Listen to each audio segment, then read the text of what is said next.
This is a WBTV News special report. The Charlotte-Mecklenburg school case, the Supreme Court decision. Here is WBTV newsman Bob Inman. The U.S. Supreme Court today upheld a pupil assignment plan for the Charlotte-Mecklenburg schools, originally ordered into effect last fall by District Judge James McMillan. Today's ruling says, in effect, that busing and school pairing are acceptable means of eliminating racially identifiable schools. The decision was written by Chief Justice Warren Burger. It was unanimous. It marked the first major far-reaching decision by the High Court in a school case in 17 years, since the 1954 decision that struck down separate but equal schools. For a look at the background of today's historic decision, here is WBTV newsman Russ Ford. The Charlotte school case was born officially on January 19, 1965, with a suit filed by 17 black parents on behalf of 25 children. But the situation in Charlotte really began in 1954 with a Supreme Court decision in what's commonly called the Brown case. Before that time, Supreme Court rulings had upheld the right of states to separate white and black people by law. The Brown decision was a complete reversal of that stand, holding that the Constitution required equal treatment of all people, and that in schools at least, separation of white from black was inherently unequal.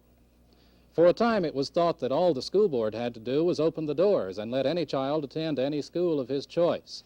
This was the beginning of what we now call freedom of choice. It was in this climate that the Charlotte case was filed in 1965. A desegregation plan that came from that case and later was upheld by the Fourth Circuit Court of Appeals set up the pupil assignment plan that was used in Charlotte-Mecklenburg until last year. The Supreme Court had said in 1955 that school boards had a duty to eliminate all vestiges of the old dual school system. But in 1968 it handed down a decision which brought that mandate home more forcefully. The court made clear that school boards cannot sit by and let pupils go to school wherever they wish, but that boards have an affirmative duty to see that black kids and white kids get together in the classroom. With that ruling in hand, civil rights attorney Julius Chambers went back to court. His motion to reopen the Charlotte case was filed in September of 1968. Hearings were held 6 months later, and on April 23rd of 1969, Judge McMillan handed down his 28-page decision. It called for the school board to submit a new desegregation plan, but 4 months and 2 plans later, the school board and Judge McMillan still had not found common ground on how the schools should be integrated. The schools opened in September of 1969 under substantially the same pupil assignments as before. By December, after rejecting a third school board plan, Judge McMillan had decided to bring in an outside consultant.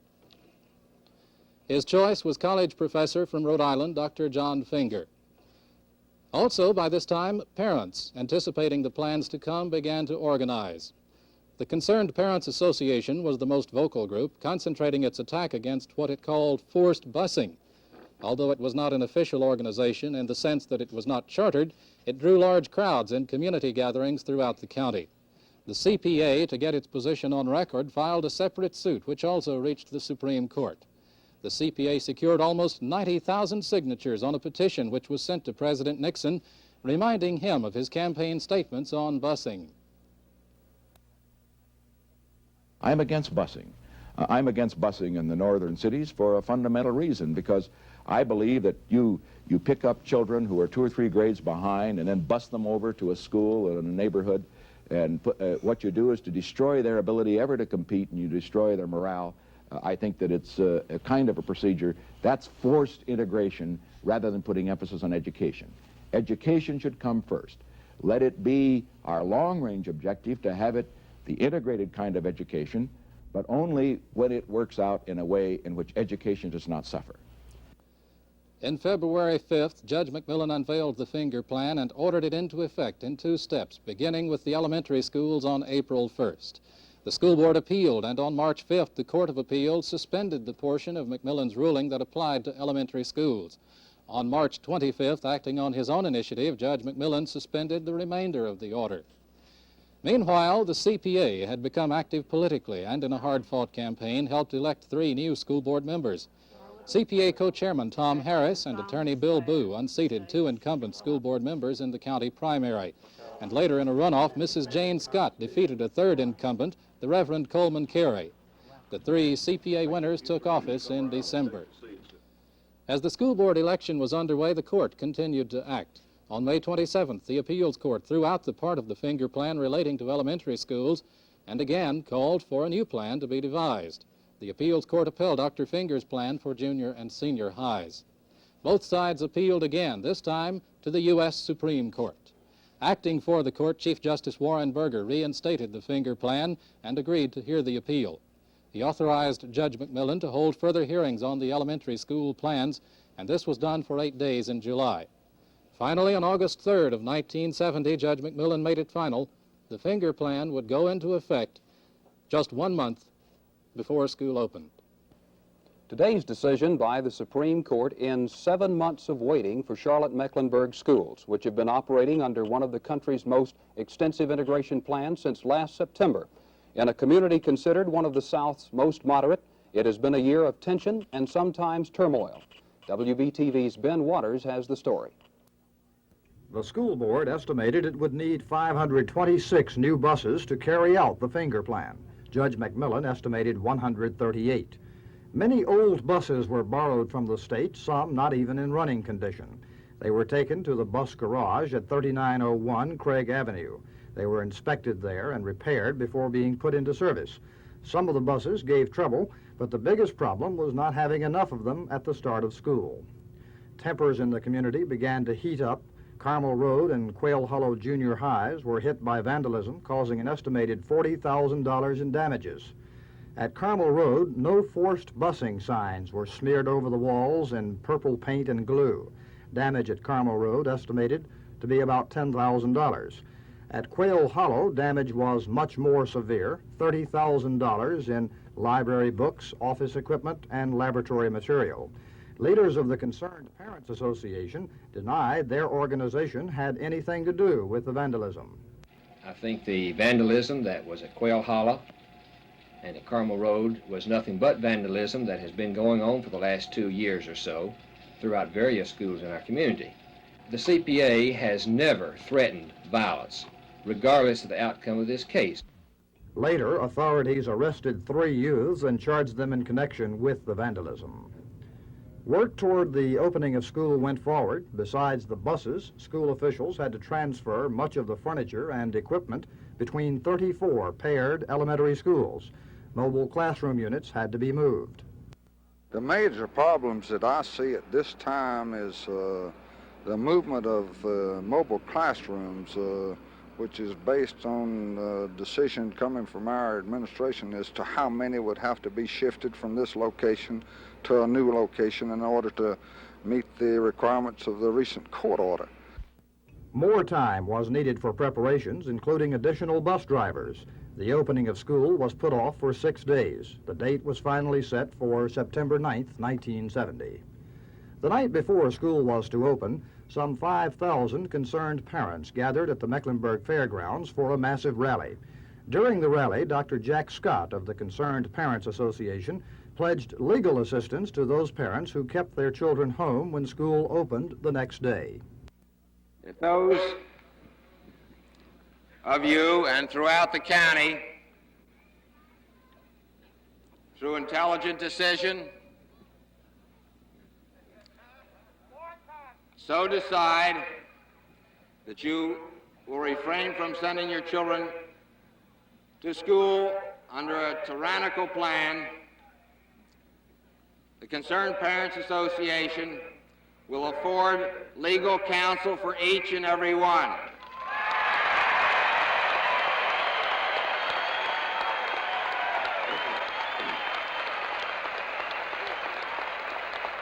Reverend Stephen Byrd of Northside Baptist Church was applauded when he called for a boycott of schools.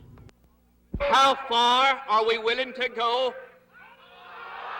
Are we willing to pay the complete cost? And this is the thing that must be decided individually.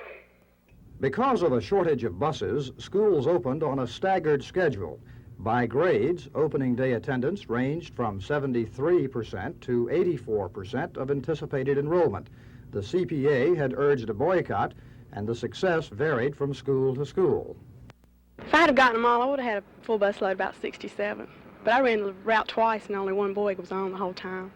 How about you, Cindy? Same thing. I didn't get anybody, and I ran mine twice and went around the valley and other roads, and there wasn't anybody to get on.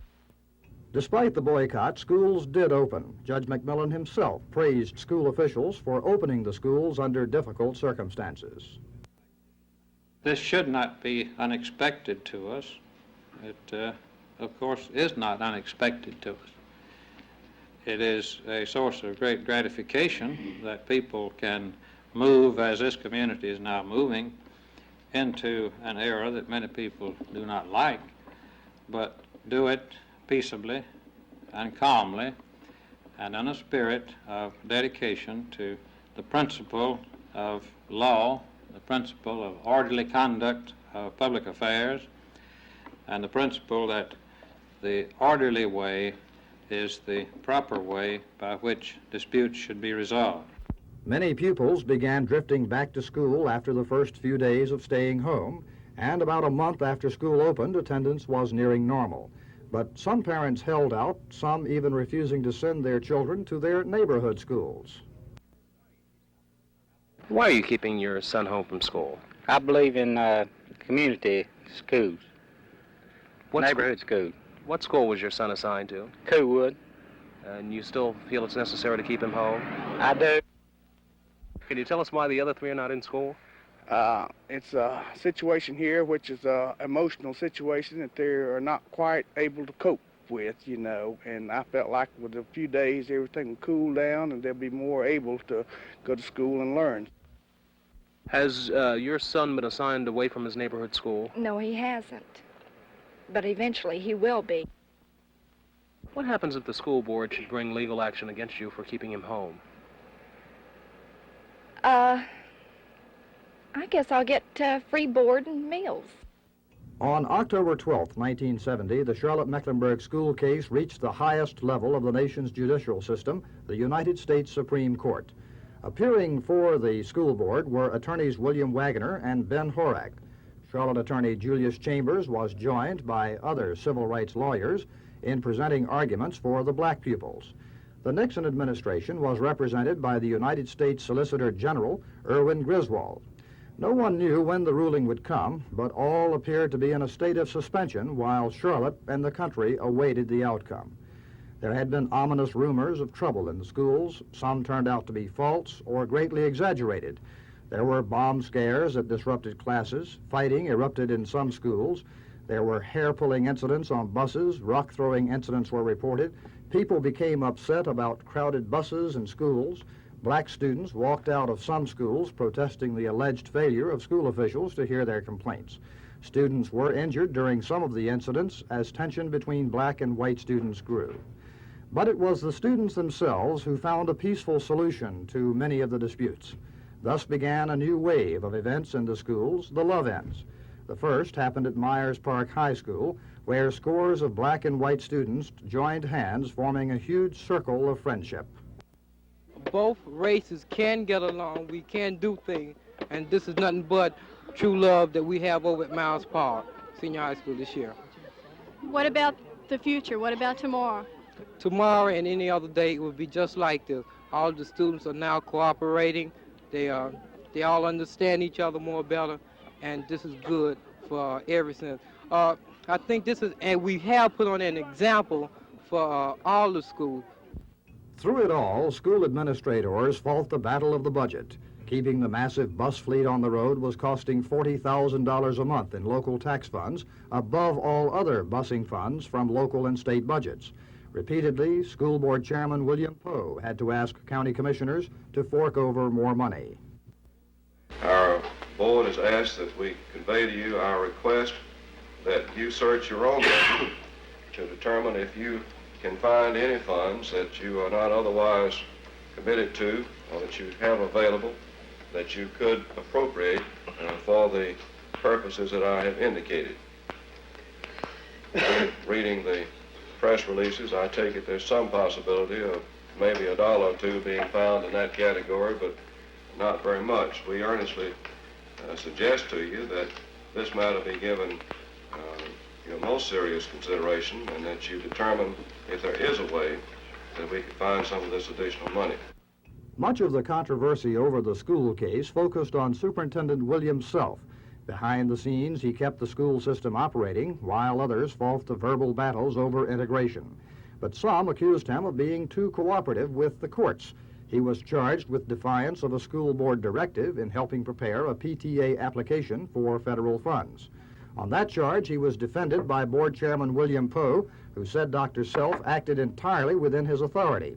The climax came when board member Bill Boo launched a campaign to deny Dr. Self reappointment to another term, but Self kept his job for another 2 years on a 6-3 vote. And how has all this affected the students and the community? One opinion comes from Dr. Warner Hall, chairman of the Charlotte-Mecklenburg Community Relations Committee. I think this past year has underscored, as I tried to say to the county commissioners, the terrible disparity in the level of achievement of accomplishment in education in Charlotte-Mecklenburg. The schools were not equal, the facilities were not equal, the results were not equal. And while there will always be some who will achieve a great deal and some achieve poorly, still I don't think we really could tolerate the large number of poor achievers that we were turning out. Now, if we put our minds to it, if we back up the school system, if we support it as a group of citizens who are concerned for good education, I think that we can, within this framework, begin to fight this illiteracy problem, to turn out people who are capable of taking good jobs, earning a decent living, becoming respectable, self-supporting citizens of the community. Today's Supreme Court decision is already being called the most far-reaching in the field of school desegregation since 1954. It arms federal judges throughout the nation with a broad arsenal of legal tools, including busing and pupil pairing, to eliminate racial separation in the schools. For a detailed analysis of that decision, once again, here is Russ Ford. As Bob says already, those who've studied the history of desegregation are ranking today's ruling alongside that 1954 Brown decision. It was the Brown case, you'll remember, that wiped out the old concept of separate but equal in pupil assignments. But since that time, school officials and district judges across the country have disagreed over precisely what the Constitution, as interpreted by the courts, actually requires. In 1955, the court said school boards have an affirmative duty to disestablish dual school systems. But questions lingered. If school boards are to take positive action to get white and black kids together in the classroom, what are the guidelines? How many black children would be needed to make a white school qualify as integrated? What if no black children lived close to the white schools? Or for that matter, what if the white children lived on the other side of town from the black schools? Now the court says in today's ruling that some of the methods tried in Charlotte by Judge James McMillan are permissible. More than that, school officials must make every effort to achieve desegregation, taking these methods into account. The court leaves great leeway to district judges. It does not give specific numbers or ratios. It does not say how far a child can be bused. Here's part of what it does say. That the lower courts are now authorized to require busing, but it adds that the health and educational progress of children as well as their ages may be valid objections to long-distance busing. The lower courts are now authorized to pair schools, not in adjacent zones, but when they do, they should consider the objectives to be sought. It says schools are not absolutely required to be racially balanced, but if there are to be any virtually all black or all white schools, the burden is on the school board to show that they didn't get that way by force of law. And in Charlotte, the Supreme Court says Judge McMillan was justified in using racial balance as a yardstick in a limited way as a starting point. Finally, in a paragraph that may have far-reaching effects, the court says that once a unitary system is achieved, neither school authorities nor district courts are required to make year-by-year adjustments of the racial composition of student bodies. School attorneys expect to get a complete text of the ruling tomorrow. They'll meet with the school board to explain the order, but apparently no immediate action is required. Conceivably, the school board could go back to Judge McMillan with a new desegregation plan, and McMillan has made clear in his previous rulings that the precise plan to be used is up to the school board. The test is whether it meets his and now the Supreme Court's interpretation of what the Constitution requires. The White House has so far declined to comment on today's ruling, saying President Nixon wants to study the decision before he speaks. Civil rights leaders throughout the country praised it. Jack Greenberg, an NAACP attorney, said, quote, "The country is going toward an integrated society, and the Supreme Court has not turned back from that in spite of many dire predictions that it would. WBTV's Kathy Moore and other reporters have been sampling local and state opinion throughout the day. Here is that report. Reaction to the Supreme Court ruling came fast and furious today. Attorneys, educators, legislators, and interested citizens throughout the state voiced their many opinions on the long-awaited decision. Charlotte-Mecklenburg residents had mixed reactions to the ruling, which will definitely continue cross-busing in the school system. Attorney Julius Chambers, who led the fight for total integration of the local schools, said he was glad. The civil rights lawyer explained his objective in fighting the case through the courts. The objective was to have a school system with no school that could be racially identified as either black or white. What do you suppose this decision means for the rest of North Carolina and indeed for the rest of the nation? I think it means that similar plans are to be implemented in the other areas of North Carolina and where possible in other areas of the country. Charlotte-Mecklenburg School Board Chairman William Poe would not comment on the decision. Poe said he wanted to wait until he had time to study the official document. Some school board members did comment, however. Bill Boo, who was recently elected to office on a platform which strongly opposed forced busing, said the ruling is the downfall of the public school system. Boo said it's a sad day for America and added he will fight the decision in a lawful manner. This is something I think that's going to take a lot of deliberation and consideration. Most assuredly, no one wants to get into any position of violence or direct violation of legal principles, this kind of thing. But on the other hand, this is still something that I shall always continue to fight to turn back from in a lawful manner. And I believe that the people in this community and in the nation will continue to do this. This is something, in my judgment, that the majority of the people in the entire nation are not in favor of. Henderson BELK, who has the longest tenure of office on the local school board, said he was disappointed with the ruling. He feels the decision will cause unrest in the schools and in the community. It means that next year we'll be operating under the same difficult circumstances that we are operating under presently. What about in the future? Do you think it will help bring the community closer together? I don't see how it would bring them closer together because it causes so much inconvenience to the youngsters and their parents when you have to bus your child out across the county. And it's an inconvenient thing to have to get up so much earlier than being able to go to school in your own neighborhood. And the advantages of if one of them gets sick or is a problem, then you're in the neighborhood and there's not such a transportation problem or communication problem. The chairman of the Mecklenburg County Commissioners was also disappointed with the Supreme Court ruling. Chairman Jim Martin said his major concern now is that of providing funds for next year's forced busing. Our attention not on the Supreme Court or on Judge McMillan, but on the people and the children who are required now to be assigned across the county. If they've got to be assigned across the county, it seems to me it holds an entirely different light on the question of busing. And what I'm saying is that I feel like it'd be unfair for us, for this community, to say to those parents that now that your children have to be assigned across the county, we're now going to require you to find your own transportation. I think that would be unfair and inequitable for that kind of result to take place. The Concerned Parents Association, a conservative group opposed to busing, also expressed disappointment. CPA spokesman Dr. Don Robertson said the decision deals with personal freedoms rather than with education. I don't think it's a matter of education so much as it's a matter of personal freedom. Here's the crux of the problem. It happens to be precipitated over education, but they've taken away, they have told me now, contrary to what they said in 1954, that a child must now be assigned to a school and can be solely on the basis of his color. And in 1954, they said that he couldn't. So what they have taken away from one group to give to another, they have now denied both groups. In Raleigh, the state superintendent of public instruction added his name to the list of those disappointed by the court decision. The former Charlotte-Mecklenburg school superintendent, Craig PHILLIPS, said, however, the ruling was not an unexpected one. Without question, the Supreme Court is the law of the land, and certainly without any hesitancy would say we must conform with that Supreme Court's decision. They've made some tremendous progress in Charlotte-Mecklenburg in spite of all the confusion which is there.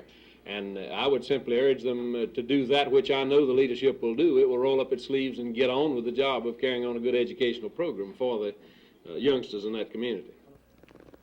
The Speaker of the North Carolina House of Representatives, Phil Godwin, said he feels busing is not the answer to school integration. And Mecklenburg Senator Eddie Knox was surprised at the Supreme Court's ruling. Knox said he thought the decision would overturn the entire school system. First of all, I'm a little concerned that the Supreme Court would say that this practically could be the law. But on the other hand, I recognize that they have said that is the law, and of course we'll have to abide by it. My impressions are that that in effect they have turned over the total school system, a final decision of what the school system shall be, to the district judge of our particular district of the federal courts. In addition, they have given him the authority to not only to require us to have certain mixing of the races, which in my opinion is good, but in addition thereto to require that we bus students at long distances in order to comply with that. Thus, the decision is in, and the Supreme Court has done at least one thing it was expected to do: hand down a ruling that applies nationwide. The court says there will be no more racial separation in the schools, and it leaves it up to local federal district judges to decide how that separation will be ended. The impact on Charlotte-Mecklenburg is major, but here nothing more must be done, at least for the present. Charlotte-Mecklenburg merely continues to operate its schools as it has during the past year. The impact elsewhere may be greater. There are literally hundreds of school systems throughout the nation, north and south, which have hundreds of racially identifiable schools. Many are in large northern cities, where achieving racial balance may bring about widespread community upheaval. Today's ruling may mark a second great assault by the federal judiciary on discrimination in the schools. The assault continues in the South, but it also moves elsewhere. And for the rest of the nation, the struggle over equal rights in education may just be beginning.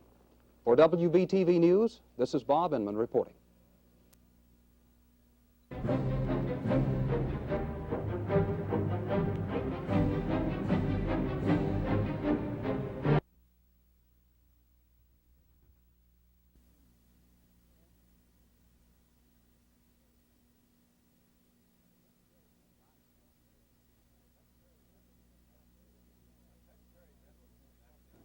When Secretary General of the United Nations, U Thant, first began talking about retiring from his job, he laid a major share of blame for his disappointments in it at the door of the United States.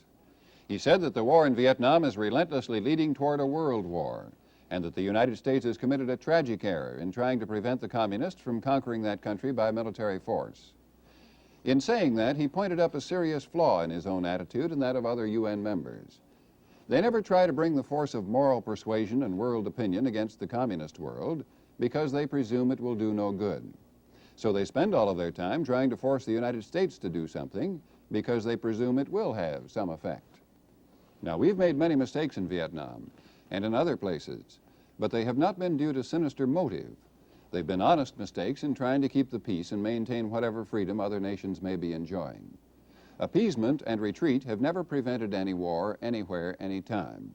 England didn't want to fight for Poland and Czechoslovakia, so she had to fight on the deserts of Africa and in the boot of Italy. The lesson of history is that if we pull out of Vietnam, we shall have to fight in Thailand or Indonesia or the Philippines or Australia or in U Thant's home in Burma.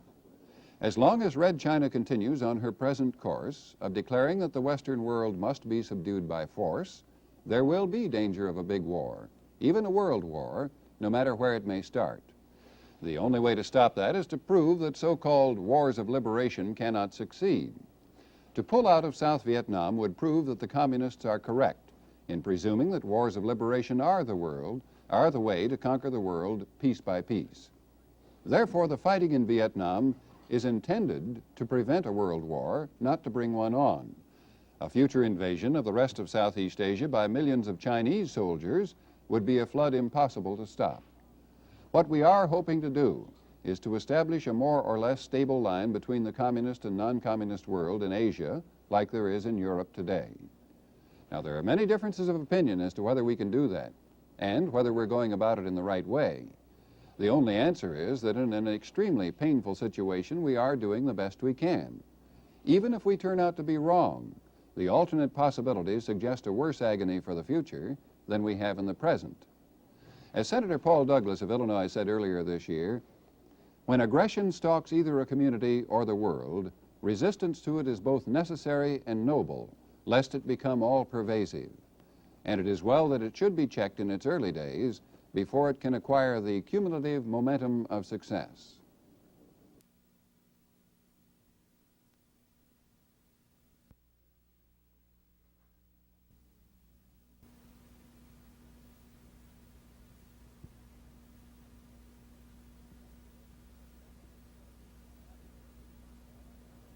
Senator Ervin of North Carolina has introduced a bill that he hopes will make federal employees a little happier, or at least a little less dissatisfied with their jobs. The supervisors of the government employees say they see no reason why they should be restless, even though recent conventions of postal workers and other employees have drawn up lists of grievances that sound convincing. As with teachers in the public schools, salary is only one reason for the unrest, although it's an important one. More urgent to the federal employees are their working conditions, and especially the prying into their private lives and affairs that's going on. Some of the grievances referred to by Senator Ervin concern the questions that are asked of people who are applying for government jobs. It's been said that while they were being given lie detector tests, they were asked questions about their family affairs, their religion, their use of off-duty time, and even about their sex life. It's hardly surprising that some applicants decided they didn't want federal jobs and walked out of the testing room. But those that are already in federal jobs have their troubles too. Some time ago we protested against the practice of trying to force government workers to buy United States savings bonds and contribute to selected charities. So they do have reasons other than salary to demand some improvement in their situation. On the other hand, the conventions of government workers held last month heard the ominous word strike mentioned many times. We believe Calvin Coolidge was right when, in breaking the Boston police strike, he said nobody has a right to strike against the government or against the public safety. When a person takes a government job, it's understood that he is a public servant, and as such he foregoes the right to strike that belongs to workers in private business. But the mere fact that they are denied the right to strike on the same basis as employees of business and industry makes it necessary that government workers have special protection under the law. And now this protection is what Senator Ervin's bill would give them. He's been joined by 33 other senators in calling for passage of this measure. That kind of strong support shows this need is recognized. Even those supervisors who say they don't know why their employees are dissatisfied have admitted that there is an undercurrent of unrest. As one of them said, we do have a situation where too many employees are becoming impatient and restless, and we wish we knew what it's all about. Well, if those supervisors had to take their own lie detector tests, perhaps they'd know what it's all about.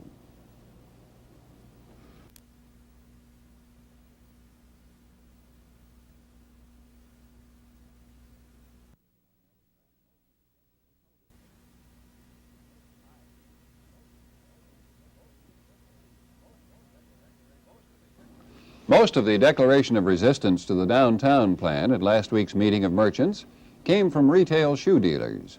So perhaps it's appropriate to point out that the shoe they are wearing today may not be as important as the shoe they'll be able to wear tomorrow. There is no denying that when a city launches a renovation program, it works a greater hardship on some one group who are most affected than on others. The suggestion that the plan be changed to use other blocks merely means you're moving the hardship from one group to another. So the best answer there is that the expert study and advice that's gone into the plan for the long-range good of all must be considered first.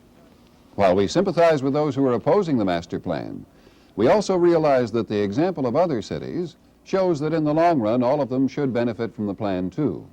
The whole purpose of redoing downtown is to make it more attractive and convenient for shoppers and visitors, and everyone shares in that increased traffic.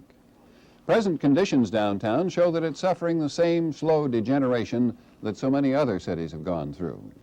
There are already so many vacant stores in the first 3 blocks surrounding the square that there should be sufficient store locations for temporary use. It's said repeatedly that private enterprise could, if it would, achieve the renovation of downtown without so much public outlay. We also feel that to be true, and we've argued for it many times. But we must admit that we don't believe it's going to happen. Unless the city does move to make such development more appealing, the capital just isn't going to open up. The call for parking garages and widened streets as a substitute for the plan calls in turn for a reminder that these are part of the plan itself. By itself, this development would be only a small remedy for a major illness. We do feel that too little attention has been paid so far to those who will suffer the most hardship, and that just as much depth of interest and outlay of energy must now be exerted on their behalf as was exerted in working out the plan itself. All the citizens of Charlotte need to understand that this plan is intended for the entire economic well-being of the future city. The bond vote on December 17th is the key to a well-managed expansion that will generate the momentum to move private capital to invest in a growing rather than a dying central city. The shoe will pinch at first, but if every concerned resident of downtown is given a fair share of concern and cooperation, the plan should fit everyone in terms of future well-being. The many differences of opinion that exist today should not be smothered, but should all contribute in the final analysis to the decisions that still wait to be made.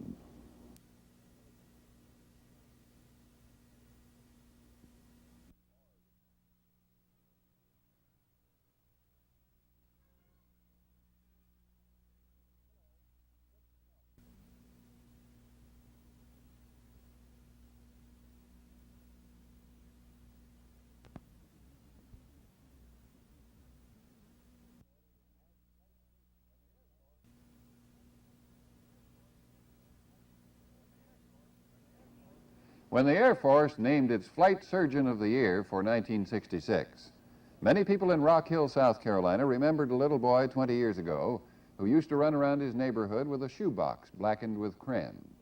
Little Frank Berry, Jr. called it his doctor kit, and when he grew up to graduate as valedictorian of his high school class, he left Rock Hill to study medicine as the fulfillment of a lifelong ambition. The long years of study were marked by many sacrifices made by his devoted family to augment the scholarships which came his way because of his academic excellence. Eventually, Frank Berry graduated in aerospace medicine and became a flight surgeon on his way to Vietnam.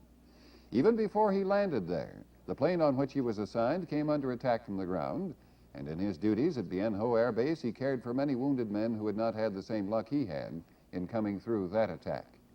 Often working clear through the night at the hospital, Captain Berry found time to help the Vietnamese, too.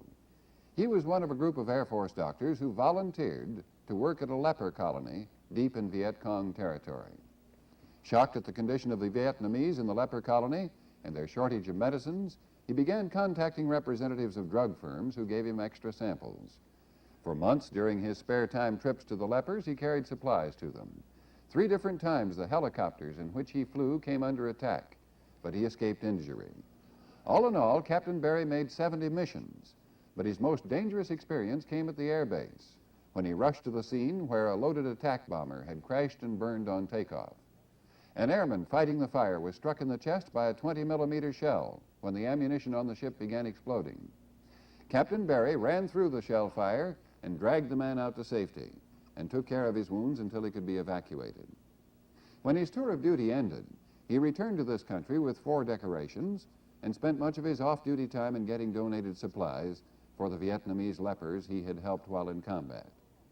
His fellow officers nominated him for Flight Surgeon of the Year, and when Captain Frank Berry received the award, he said, "More than anything else, this award proves one thing. With God's help, anything on this earth is possible." So a young Negro Air Force captain from Rock Hill, South Carolina, offers not only an example of personal courage and selflessness, but of determination and dedication.